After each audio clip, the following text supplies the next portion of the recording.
L'évangile du jour nous fait 3 promesses, qui sont autant de joie, autant d'invitations. Premièrement, le Christ nous dit comment l'aimer, en gardant ses commandements. Si quelqu'un garde et reçoit mes commandements, c'est celui-là qui m'aime, nous dit aujourd'hui le Christ. Quels sont ces commandements? Le Christ nous en a déjà parlé dans son évangile. Il a répondu aux scribes qui lui posaient la question.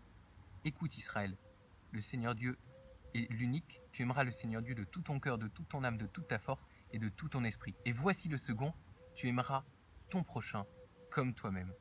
C'est cette loi d'amour qui est inscrite au fond de nous-mêmes qui nous permet de montrer notre amour pour Dieu, qui nous apprend à aimer Dieu. Justement, le Christ nous invite à respecter, à suivre, à obéir cette loi d'amour, de le révérer comme notre seul Dieu et d'aimer notre prochain, de le servir.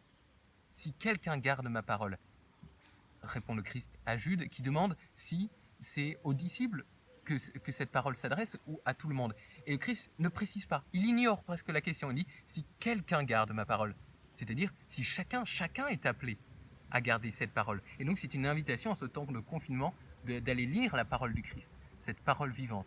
Une deuxième promesse nous est faite, si quelqu'un garde ma parole, mon Père l'aimera, nous viendrons vers lui et chez lui nous ferons notre demeure.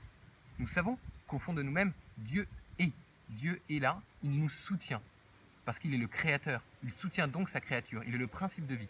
Mais à côté de cette présence qui pourrait être distante du Créateur dans sa créature, le Christ nous promet une autre présence, une autre forme d'amitié au fond de nous-mêmes.